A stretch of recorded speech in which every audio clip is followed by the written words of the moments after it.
Welcome to Pure Hangouts, and thank you so much for joining us. I'm Sophy Searight. I'm the content editor at Pure, which is where the UK's fashion buyers and business owners come to buy their collection for the season ahead from the 1,000 or so designers that we have on site at Pure. I'm really pleased and very lucky to be joined today by Paula Watson, who is Head of Brand Selection at Lux Fix, which is a fabulous online fashion retailer. If you've not checked them out already, please do. Vogue described them as stocking the coolest British fashion buys, which is quite the accolade from the style mavens over there. So do check them out. We're going to be talking about how Lux Fix work with designers, which they do in quite a unique way. We're going to touch on the selection, the marketing, and also pricing, which I know can be a bit of a minefield. So we'll talk a little bit about the pricing later on. Thank you so much for joining us, Paula. It's really good to have you here. It's a pleasure. Could you tell me a little bit about Lux Fix and how things are going for you at the moment? Yes, absolutely. We are one of the UK's largest online retailers of our kind. We showcase and profile over 250 of the UK's top independent brands to a group, our customer base, which is predominantly these high-spending UKs who are a very time poor and cash rich group of people who really don't have the want or the inclination to go out and trawl the high street looking for, you know, the best independent brands, but also they're looking for something that is unique, and they don't necessarily want to wear something that is from the high street. Sure. They probably want something that's a little bit more special. They don't want to turn up to an event wearing that fantastic dress from that well-known high street brand that, you know, a few other people might be wearing. Sure. So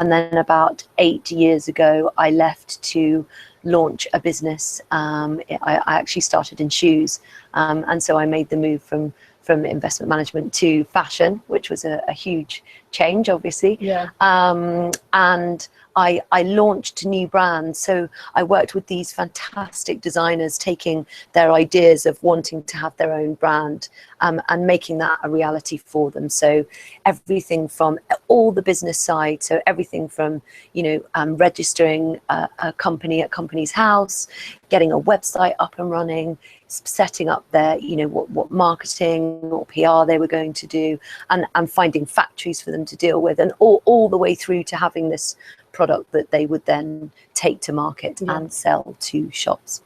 This was such a fascinating role, and it must be really useful now that you're in the, you know, on the other side of things and choosing your designers. Speaking of which, you've obviously got that fantastic audience that you're going for, the ladies with the slightly higher budgets to spend at a specific time in their life. In terms of choosing the designers you're going to work with, what are your criteria? How do you make that decision? We go for the criteria that we've got has been fed in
what we're offering to our customer is a curated edit of that again. So there can be these fantastic brands, but within that they might be offering something that's not suitable for our customer, like, you know, very short shorts, or, you know, something that you you can't wear a bra with, or something like yeah. that, or no sleeves. That might not be suitable for our customers. So we edit again once we find the designer within the collection that they're offering. And are there any sort of practical considerations once you've decided on the product range and the design you'd really like to work with? The next level down, once you're figuring out if you can logistically work together, are there any sort of final sort of boxes that need to be ticked to figure out if it's going to be a good relationship? Absolutely. I mean, for us, we're looking for. It's great for us when we come across a brand that's, you know, this new exciting product that hasn't sort of quite launched themselves in the market, because we've got this huge customer base of these women, these fantastic women that are looking for this cool new product, and they've got the cool new product, so we can bring the two together. Our designers need to have the capability to deliver to the customer.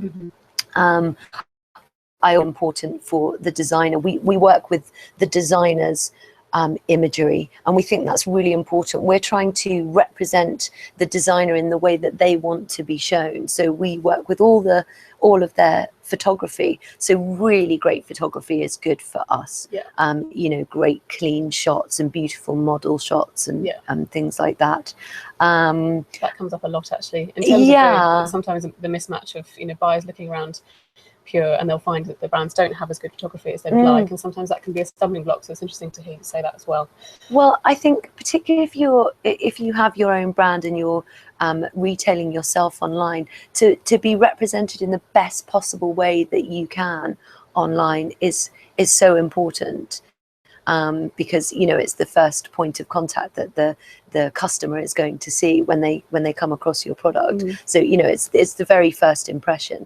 And also, you know, we're not going to reshoot the product. You know, doing new shoots means the color comes out differently. It means that your brand might not be represented in the way that you want it to be portrayed. You know, styling something up in a very different way can adjust what you're trying to say as a designer. We don't want that. We want your voice to come through and your signature to come through, and that's what we do. We're just the bit in the middle that introduces those, as I said, the designer to the customer. And sometimes actually our customers, we know that, you know, she's this, when we launched the business, this sort of digitally underserved swathe of these high spending UK-based females who felt that the very high end of fashion was not attainable to her, and it was this, you know, it was very elitist, and that's in terms of price and style. And what we do with these designers is we're trying to connect the customer quite directly to the designer, so they do feel that there's a connection between them, and then maybe they feel like, you know, they're in with the sort of fashion group, which otherwise is quite elitist, and they don't feel like that, and I think that can be quite disenfranchising. As a specifically online retailer, is there anything about your relationship with designers that you feel is specific to that? To the fact that you're online, is there any sort of relationship management challenges that come up from that, or is it largely opportunities that come through? Well, for us, I mean, it's fantastic for us because, you know, we've got to a point unlimited space and time that we can represent these new designers online, and we can reach an unlimited amount of people. You know, the only restriction to us is the amount of people that are coming to see the site, and that's that's unrestricted. So in terms of that, there's, you know, for us it's just a positive being online. And for, you know, for the designer, it's just access to, you know, how else, if you're just a bricks and mortar, you may not reach that amount of people by people just, you know, footfall coming into your shop. So it's a fantastic way to, and another opportunity to reach your core demographic, which I think is what all these designers are looking for. They're trying to get their name out there, and they're trying to get known. Like community and the buzz and the idea, the awareness absolutely around them. And the way that you represent them on the site, you've mentioned the imagery, but in terms of building the story around them, you do some quite unique stuff there. How did you decide to kind of go into that much depth on them, and how does it work at the moment? Well, we want to represent the designer in the way that they want to be seen. That's the first thing. We also know that our customers respond to our customers respond to the designers and what they say in a tone of voice that they've come to trust from us. Yeah. So sometimes we'll take most of what the designer's saying and we'll translate that into a sort of, you know, Lux Fix feeling language. But the essence of it will definitely be what the designer's trying to say.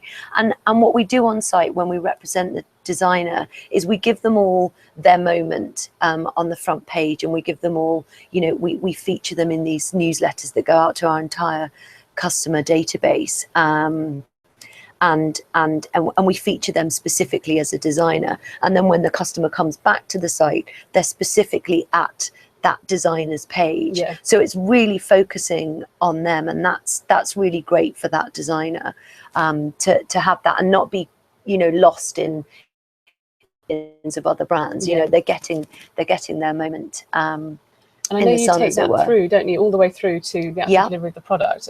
How does that work in terms of that sort of story of the design? You were talking about packaging earlier. Absolutely, yeah. Well, when the designer sends the piece out to the customer, so the customer orders, and then the designer sends the piece out to the customer orders from us. We ask that perhaps the designer can handwrite the envelope, so that when the customer opens this beautiful box, and we just think beautiful packaging is definitely a touch that people are looking for when you're looking for this fairly exclusive and you know, sort of top end of that kind of market product. You know, if it's a beautiful box and it's beautifully wrapped with some tissue paper, and then there's this lovely letter almost for them, handwritten by the designer, that's really special. Yeah, that's really something that, you know, our customers respond to. And then, you know, obviously they get their beautiful product out and hopefully trying it on in the comfort of their own home, and they love it. Yeah, absolutely. It sounds so special. You know, you really know that you've ordered specifically from that designer by Lux Fix. You can't really confuse that with anybody else, which is something that independent retailers, as we were talking about earlier, really need to create their specific niche and do something really special, which it sounds like that's really kind of serving. The sort of digital sales and marketing side of things, we were talking about digital marketing and kind of your involvement around that and how the sales work. Did you want to just expand on that from the digital marketing point of view? Yeah, I mean, when we showcase a brand, we can make sure that, you know, we give them some fantastic exposure through these newsletters that we do. And, you know, when we're profiling them specifically, it means that the customer can focus on them at that time. And also for the customer, we make sure that when they're buying on their tablet or on their mobile phone, that it's really simple. And that's really important for any business, I think, that when the customer comes to make a purchase, make it really simple to transact. And we do that, and we try and do that in so many ways, so that there's no excuse not to buy. So they can call us, they can shop on their tablet, they can do it on their iPhone. It's really easy to navigate around the website. There's a million ways to pay. You can pay by Amex, PayPal, Amazon Pay. What's the most frequent device that they're buying from? I think we have a lot of people buy from their tablet. There's some interesting timings, actually. We know when people certainly are shopping. Like if it's a Sunday morning, you know, about 11 o'clock and it's quite rainy, I think people are sitting there on their tablet or maybe on their laptop, and you know, if we contact the customer, then we often get quite a positive response, because, you know, it's time. They've got a minute to think, some space to think. So yeah, it's really important to make, for us as an online business, and it would be if you were a bricks and mortar business, make it easy for your customer to transact for you. And yes, digitally, that would be, you know, making sure our mobile site is. You also use paper, don't you? You create a book specifically for a certain market. How does that work? We a couple of times a year, or actually a few times a season now, we put together a really highly curated edit of what we have on site into a book, an A5 book that we send out to people that we think will be interested in that. So it's a really targeted group of people. We're not just sending it out to, you know, someone's grandpa who might be interested in gardening. You know, it's a specific group of people that we know from our site. And so they receive this lovely book. And it's not many pages, you know, it's just sort of a thin book about A5, and they receive it through their front door, and it's a teaser to site.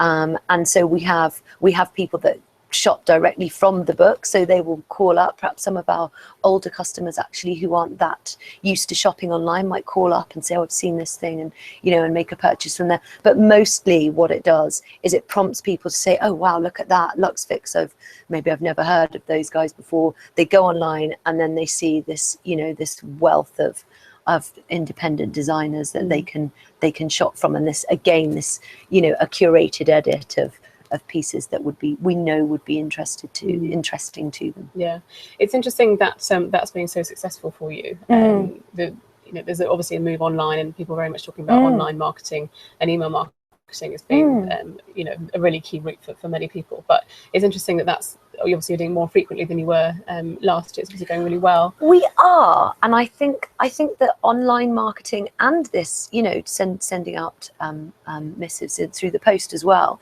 I think that you have to be really careful with that to garner the trust of your customer, and go out to them with something meaningful. Don't just bombard them with, you know, endless emails and endless product updates, because they don't care. They don't want to read it. They don't have the time. They don't have the inclination. They want, make it easy for them. You know, these books, we're not going to send one out every week, but we want to keep people interested. So we go out at key times of the year, you know, new seasons, winter's coming, winter's here, you know, winter's still here, Christmas, you know, all of those things. Go out to them when it's an important time, and that's, you know, we believe that that's online. You know, we're not emailing our customers every 5 seconds about what, you know, anything that's new. We wait, and then we go out at the right time with a consistent, cohesive message in a voice that they trust, and we go out with them. You know, going back to actually selecting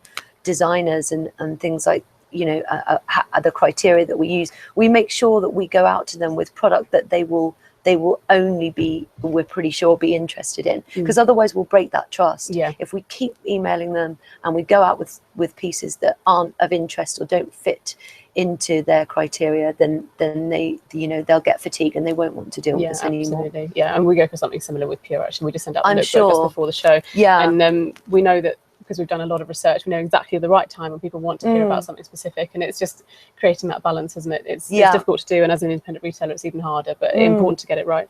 I was going to ask you about pricing now, because it's something that's difficult to navigate, and some people find it quite difficult to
top of that, you have to add your margin, which brings you to your wholesale. Now, if these are, you know, these costs could be unlimited. If you've arrived at a massive wholesale price and the standard markup in the UK is 2.7, you know, if it's something like a t-shirt and you're at £100, you can't sell that t-shirt for £270. It's just not good. So you have to do it two ways. You have to figure out who your customer is and whether they exist. Maybe there is a market for people who want to buy £270 t-shirts, you know, that maybe there isn't. But that, I think that's key for any business. And that was something that we did at the beginning at Lux Fix, was to say, well, who are these people? Does this person actually exist as a consumer? And all designers should do that when they're considering pricing and when they're thinking about starting their brand. Is who is this person? like, what does she exist? What's her job? Where does she go? Which events is she going to? How much money is she willing to spend on a dress, on a pair of shoes, on a t-shirt? And if you think that there's a real market for that, then you can have your product playing in that space. And actually for Lux Fix, we sit quite brilliantly between, you know, the lower end of the fantastic ready fashion market, and then this really high end that you get with the, you know, the designer brands, and we sit beautifully in the middle of that, which really there aren't that many, you know, players there. You know, we're seeing that people are crying out for that kind of product at that price point. The realistic price. The realistic price point. Exactly. It does mean presumably that your designers that you're choosing do need to have a realistic price, because it's the top tier of people who are perhaps prepared to spend £7,000 on a handbag. They're probably looking for a Chloe handbag rather than a handbag perhaps by a designer they haven't heard of yet. So the realism does need to be there with a ceiling price, doesn't it? Well, it's in a triangle like this. So the amount of people, and it's price in the number of consumers. So in the top here, the amount of people that are willing to pay that price are very few. And yes, your margin is really high. And then at the bottom, you've got the cheapest price possible with the most consumers buying, you know, everything for £1. You know, can make someone very, very, very rich. So yeah, it's a real juggling act, pricing, when it comes for a designer, and when you're being a store, when you're a wholesaler, you know,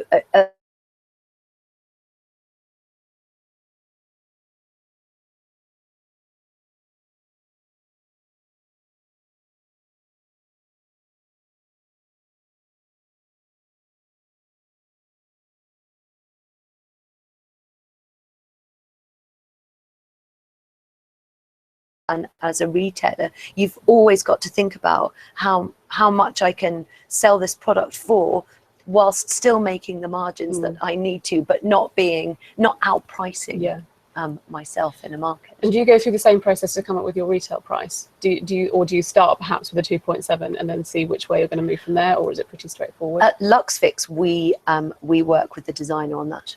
So we work with them and we match their retail price. So at Lux Fix, what we're trying to do is we're an opportunity for the designer to reach a new market. So we don't want to be going out with a different price. We will price match, and we can do that all the way through the year, wherever you are actually in your cycle. So if you want to go on sale in January and August, you can do that with us as well, actually, and we can price match you all the way through the year. That avoids some of the conflicts that would come up between an online retailer and a brand.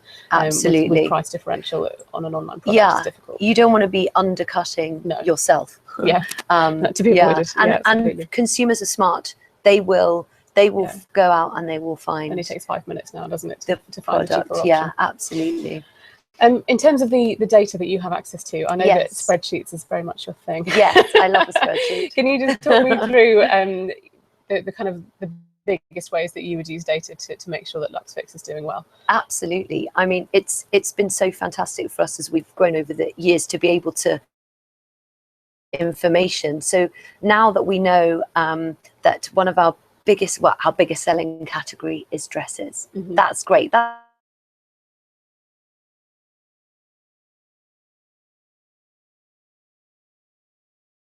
And we know that we don't sell really short stuff, and we know that we don't sell really see-through tight stuff. You know, it's got to be so using our data for that has been absolutely priceless.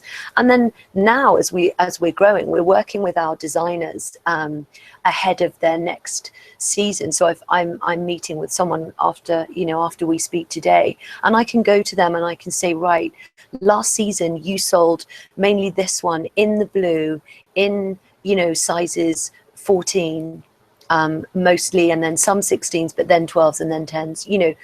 That's priceless, because then we can think about what they need to do going ahead. And I would urge all even if you're not online, any store that can collate data and have information about what it is that you're selling and to whom, and think about your returns. Imagine that you've sold 20, 50, 100 of something, but all of them have come back. Make sure that you allow for that in your data, because don't make that product again, of course, but it would be easy to make that mistake, particularly if you've got a very wide range of products that you're offering. So try and get as much information as you can. And it's easy to make assumptions, isn't it? I know that it's easy to do for us, because you do things for a number of years and you start to think, oh, okay, I know that probably this product is going to sell in large numbers. But you had a recent surprise, didn't you, in terms of the data that came back? You were expecting something to do really well. Yeah, I thought, I was looking at one of the dress brands that we sell, and I just assumed that it would be, the top size that we would sell would probably be a 10, but it turned out to be a 14, and then a 12, and then a 10. And that was a surprise to me, and we're constantly sitting there thinking that or you can sell something, you sell lots of something, and perhaps it, a certain size comes back. So that's absolutely priceless, that data. And we work really closely with that and collect it and hold on to it and use it. I think it's something that probably isn't prioritized enough, because both you and I are really big fans of data analysis and love a good pivot table, but I think probably most people don't. No, they don't. And it's easy to postpone the things that you don't necessarily enjoy most about your business. But I think from what I've heard from our retailers that we do research with constantly, that the data use and reading it properly is a key way to make a lot of money. So key. It's important to do. Many people don't know, also many people don't know that is important, and they don't know how to look at it. Particularly if you're going back to what we were talking about earlier, if you're a fashion designer, you may not have the experience, so you don't know how to pull that information together. You may be brilliant at creating something incredible, but you don't know how to run a business. So having someone to help you with that is so important. If you were a retailer without a large stock of data, and you were going to sort of start relatively small, would it be the best-selling product that you would want to analyze first? Is that the most important piece of data, or is it something else? It would probably be, or for us, what's our biggest selling category, and that for us was dresses. Absolutely, I mean, make sure that you look at. But I would say, actually, if I was starting really afresh as a store, I would again do what we were talking about earlier, is I would make sure that I knew who my consumer was first. Make sure that I know what this product that I'm trying to sell, or products, if you're a multi-brand store, has a market, has a consumer that wants to buy that product at the price point that you're offering, because otherwise you're just you're selling to nobody. Yeah, absolutely. And in terms of the future for Lux Fix, what have you got planned over the course of the next year or so? Well, we will continue to, it constantly amazes me how many new fantastic brands that we find at Pure, for example. It's just such a rich hunting ground for us, and it was just so brilliant. They very kindly gave us some nominations and an award last season, which has been absolutely brilliant this year. Thank you. We were delighted to receive it, and that's so important, because we do find so many brilliant brands at Pure that we felt that it was the seal of approval to those brands to say, yes, this is the kind of retailer that you really want to be dealing with. So continuing to look for new products, continuing to improve our offering online, and making sure that we just carry on going out to our customers with relevant brands that they will engage with and they continue to trust us for. Fantastic. And just briefly, your process at Pure, I know, is very rigorous in terms of your buying. Can you tell me in just a couple of minutes how that goes? What's your process from the early days of getting the lookbook or looking at the list of designers? Well, I mean, actually, what's brilliant about the website now for Pure is that it's open all year round. So, and I think you've started this where you put new pieces up all the time. So as they come in, you put, so we can, even ahead of time, we can start contacting new brands that we think are interesting, and then we can go and meet them at Pure, because I think it's really, really important to meet the designer. I always like to meet the designer in person, so that they can see what we're about and we can see what they're about. But yes, I go through every single brand that's on the Pure website, and I look at their own website, and I look at their own offering, and I make sure that if I'm interested in that brand, we're going to be interesting to the brand as well, because I don't want to go and see someone I'm going to waste their time, and it's a waste of both of our times. And so I go through the entire website, and I filter through every single person, every single designer that's on the website, and then I cut that into a list, and then I make sure that that list has all the criteria that we need for them to be able to work with us on the face of it. And then I have a list which I have to make into the order that Pure is laid out in, because otherwise I don't have time to get around everyone. I think the last time, I can't remember how many people I saw in the end. I was hoarse at the end of the day, but I had about 6 minutes per designer, which obviously is never enough, because some of them are just great and you just want to sit and chat to them for the whole time. But yeah, it's a fairly rigorous process, but it's fantastic. It's a fantastic place to find new product for us. It's the way to get things done, is to go in with a very strong plan, which obviously absolutely yeah. I mean, wandering around at Pure would be very nice, and there's lots of lovely things to do, but I just aimlessly meandering down the aisles would definitely not get me anywhere I needed to be, or the designers. Yeah, no, absolutely. You're the perfect buyer. Well, thank you so much. That's all my questions. It's a really you're very welcome. Absolute pleasure to speak to you. The founder of Lux Fix, Alice Hastings-Bass, is going to be speaking at Pure Spring Summer just after Christmas. And if you want to learn about how to grow out of fast fashion, which is her topic, you have to join us there. You can book your ticket on the Pure London website if you're a trade buyer. Thank you so much for joining us, and I'll look forward to speaking to you again next time.